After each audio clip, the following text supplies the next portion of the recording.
guys feeling back in the Rabbi from another planet? Please like, share, and subscribe, and ring the little bell so you're notified when new videos drop. So Jodie Whittaker is playing Doctor Who. You may have heard about it, and it's not going very well. It's not going very well. I think it's fair to say it's not going very well. Now, in her defence, the writing's been terrible. The writing's been absolutely shockingly terrible. But you know, I think even with that terrible writing, you can still get an idea of what a performance is, and it's a terrible one. It's a terrible. So what's going wrong? Really, honestly, let's take a step back. What's going wrong with her performance? And you know, I just think she's a dummy. Quite frankly, you know, I think you bring something of yourself to the part every time with Doctor Who, and you know, the Doctor has to be a really highly intelligent person. So if you're not highly intelligent, you need to be able to act as if you're highly intelligent. Now, one thing that will stop you being able to act as if you're highly intelligent is if you're a dummy. Ergo, I think she's a dummy. I really do. I think she's genuinely a bit of a dummy. I did a video a week or so ago where she's talking about what she would do, like one of her early interviews as taking on the character, right? And they talked about Sonic Screwdriver and was it Ashley Eckstein from her universe, from Star Wars Clone Wars, says, so what would you do with a sonic screwdriver? And she, oh my God, the look on her face is she really thinks she's got a clever answer. She goes, I'd read minds. You know, like, yeah. No, so she's a bit of a dummy. So, you know, I think Oscar Wilde once said, it's better to keep one's mouth shut and have all around you think you're a fool than to open it and to remove all doubt. And bless you, Jodie, you've opened your mouth, darling. You've opened your mouth and you've moved all doubt. Yeah, you're just such a dummy. There was a interview with her in the Times, which then got because you can't read that for free. You got to subscribe to the Times. Metro, the rip off that. We're going to be reading the Metro article, and I think hilarity will ensue. Before we get there, though, can I ask you guys? Can you hit the like button? Can you hit the share button? Mostly, can you guys hit that subscribe button? Can you hit the subscribe button? I would be pathetically grateful, and I am pathetically grateful for everybody subscribing. I'm nearly at 1,700 subscribers. That's really exciting. When I get to 1,701, we'll do a big Star Trek show. I don't know what. It'll be a Star Trek live stream or some form. Because, yeah, there's 1701, baby. How can you not? So you hit the subscribe button. Thank you very much. I'm very grateful. If you subscribe, of course, you can enter my weekly competitions. The prize drawing for this one's going to be Sunday the 27th. Oh, actually, it won't be. I just realised it won't be because I'm not going to be online. That's the Yonky Ports, the day of atonement. So maybe we should make this the 26th. Maybe we should make it Saturday the 26th as I'm not going to be online. Oh man, I should tell Noah. I'm supposed to be on his channel rewatching Smith and Jones with him. That really sucks because I freaking love Smith and Jones. Okay, we'll work that out. Maybe we can move that to Saturday. Okay, you see, you're watching programming in action right now as it's going on. So the prize, whenever we give it away, I'm not sure when the prize, it's going to be sometime around there. Whenever we give that prize away, it will be Lord of the Rings, The Two Towers, the stonking 4-disc DVD edition with tons of extras, extended edition, beautiful booklets, wonderful packaging, beautiful plumage, baby, beautiful plumage. And all you need to do to win it is subscribe to the channel. See, we get back there. All roads lead to Rome. Subscribe to the channel, and in the comments leave the hashtag Helm's Deep. Helm's Deep, my favourite battle. Committed to film or celluloid or digital, whatever you want to call it. I think one of my favourites. I think it probably is my favourite. So there you go. Go check the video notes if you don't understand my mush mouse pronunciation on anything. It will tell you exactly what to do. So let's see what Jodie Whittaker has been saying, because she's not very clever. She's not very clever. You know, I was watching Tom Baker. I think Robots of Death the other day. I just love his performance. You know what makes his performance so good? Is the layers of thought and intelligence you see between you see under his eyes, right? You see those like layers of thought, like it makes a really authentic portrayal. Capaldi did something very similar. Capaldi was very, I get the feeling that both Capaldi and Baker are very, very smart people. That's not to besmirch, you know, the other actors, but I get the feeling they are unusually intelligent people. I get the feeling with Whittaker, she's a dummy. I get she's a dummy because, we have this. Doctor Who's Jodie Whittaker reveals her parents raised her gender neutral before it was considered a thing. No, they didn't. You're just a moron. You're a moron who doesn't understand, the moronic attitudes of the Twitterati, which you so desperately align with, so you're so eager to align with, and they have this like bizarre warped view of anybody who doesn't fit into their incredibly tiny bubble. How incredibly tiny is the bubble that they live in? Well, Twitter is used by about 3%. 3% of the Western world. 3% of Britain. 3% of America. And about a third of that are the Twitterati. So about 1%. A teeny tiny clump of people who live in this teeny tiny bubble, right? Just teeny tiny bubble, and they think anybody who doesn't live in their bubble are like these monsters. They're like, ah! Oh no! And you have a boy, you have like a slightly effeminate boy or a slightly masculine girl, and then they go, oh, I'll raise you to be a boy, and then pull out his belt and beats him. And yet, no, they have no freaking clue how anybody lives, and that's just one reason that she's mom. But look at this face. She's wearing makeup. She's dressed as a girl. Seems to me she's not so gender neutral. So if they did raise her gender neutral, they didn't do a pretty good job because she looks pretty feminine there, yet still not attractive. I had to tell you, darling, it's somewhat like pouring perfume on a pig. I didn't think you were so incredibly unattractive, right, when you took on the role, but you've done such a terrible job. I get kind of repulsed when I see, much in the same way, if I like. If a woman comes over like an average looking person, right, and they come over smart and they come over like really smart, that kind of turns me on, right? That kind of time, I'm like, and it's weird, but it does. But stupidity turns me off. So let's see stupidity, the anti-Viagra that comes out of her mouth. Doctor Who's Jodie Whittaker has discussed her childhood and family life in a new interview with the Times. Saying her parents raised her and her brother to be gender neutral before it was considered a thing. No, they didn't. That's they sound like cool parents. No. If they are truly doing that, they sound like abusive parents. I think the parents who raise their kids to not be their gender. Not without them expressing that they're more effeminate or more masculine, but raising them to be that. I think they are abusive parents because children basically like being their gender. It's just, look, I've had many. I've had more than one kid. Boys, I've had girls, and listen, you have the masculine traits, the feminine traits, and everybody has all of the above, right?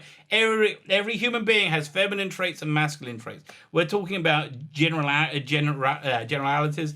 And look, boys are different to girls. It's just the freaking reality. Boys are different to girls. Not that they should be treated differently. Not that there should be a difference in opportunity for either. But to ignore their fundamental difference, I feel, is abusive. So I don't think your parents were abusive. I just think you're a virtue signaling moron, Jodie. The Star told the Times that this approach to parenting meant that she and her sibling were given the same opportunities growing up. Who doesn't raise their kids that way? You utter moron. Who doesn't raise their children that way? Nobody. Oh God, it's just so incredibly stupid. It makes my brain explode. I can't even get words around how incredibly stupid it is.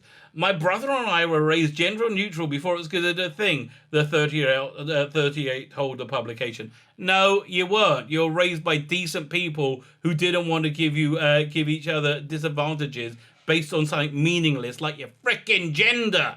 Oh no, you can't play with racing cars because you're a girl. Yeah, nobody does that.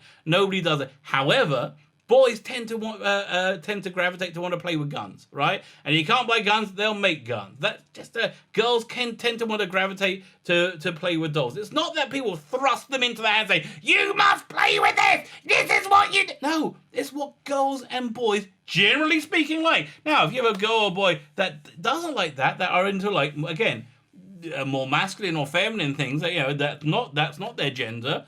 That's fine. That's fine, because once again, we all have masculine and feminine traits. Again, this is not about gender neutrality. It's about you being a virtue signaling moron. We were given equal opportunities and thrown into the same activities. Yep, And like every other parent, our parents told us that our social skills and sports were just as important as our academic result. Yeah, Ken. No one's saying, "Oh, don't do don't play sport because you're a girl." No. Again, I understand you really like this like gender neutral outfit, which is very trans heavy. You know that rainbow wasn't spouting support for the LGBT people in the world. This is clearly virtue signaling support for the T people in the world. Yeah, both of them. Right. Okay. They wanted to be well-rounded and have a proper conversation and an inquisitive mind. Again, like, where do you think where were you growing up? Was this like 17th century Prussia? What the hell is wrong with you bloody idiot woman? And again, this is what's wrong with Doctor Who. This is what's wrong with her. That this is a bloody idiot woman.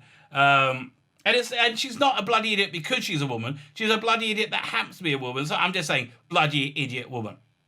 Gender neutral parenting is when parents do not enforce cues and items stereotypically considered for boys or for girls on their kids. Yeah, we don't. Again, you're in a toy store, your little boy goes, "Oh, can I have the gun? I want the gun, I want the gun." The little girl goes, "Oh, I want the doll, I want the doll, I want the..." Yeah, it's not instilling on it. Okay, in fact, gender-neutral parents aren't that at all. And gender-neutral parents go counter to whatever their child's gender is, and they try and imprint this I would say unnatural worldview on the world. But, gender is a central part of one's identity, especially the bloody kid. You want to screw up a kid, you put him in a dress. Put little Timmy in a dress. You're gonna get up a messed up little Timmy by the time he's 18.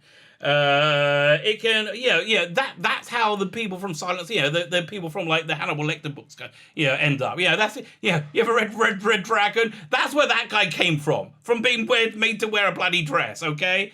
It can also involve allowing a child to choose the clothes they want to wear. Yeah, it's a terrible idea, okay? Your child is your child.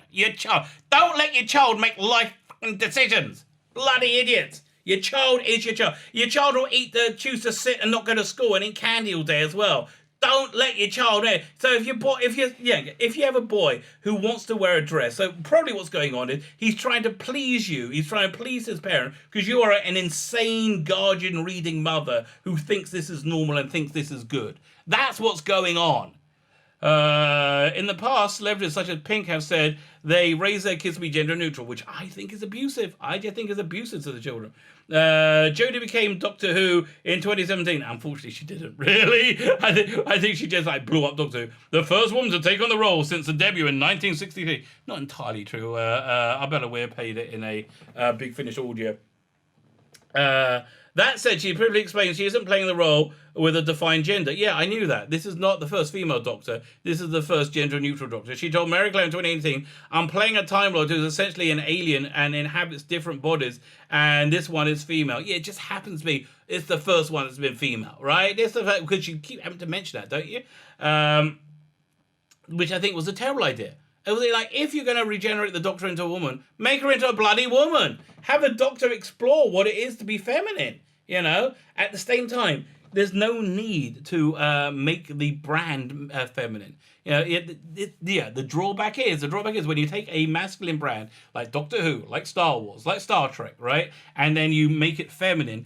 You don't appeal to girls. What you do is, because girls aren't interested in intrinsically masculine brands, like Doctor Who, generally speaking, Doctor Who, like Star Trek, like Star Wars, they're not generally interested in it. They're interested in feminine brands. So you have the boys lose interest instantly because it's too girly, and the girls aren't interested because it's too masculine, right? So you end up with what happened with Doctor Who. No one's interested. No one is interested. The best thing for me, though, is that the first time in my life, I am not playing a stereotypical woman. Darling, that's basically what your range is. I hate to tell you, that's basically what your range is. I think you've really shown that's the entirety of your range, right? Because as much as I approach everything as an actor, I am continually labelled by the female version of the character. Because you keep screaming about it! Yes, you keep labeling it because you keep saying, "I'm the first woman to play..." Yeah, exactly. Your first trailer was you blowing up a glass ceiling and then looking stupid into camera. Really? Yeah. Okay. generally speaking out there, okay? If you do not want to be called a diversity hire, do a good job. Do a good job. And don't continually bang on about your bloody identity. Yeah, if you do that, you're going to be called a diversity hire. You know why? Because you're a diversity hire. I recently had to ask somebody, are you playing the Doctor as a girl or as a boy? I was like, I'm just playing it. No, you're playing it crap. That's the most freeing role because there are no rules. Again. The only reason you think that is because you're a dolt. Because you're an absolute moron who knows absolutely nothing about Doctor Who. And I think we can see that in your fantastic portrayal. My name is Sheila Becken, the Rabbi from another planet. Please like, share, and subscribe, and ring the little bell so you're notified when new videos drop.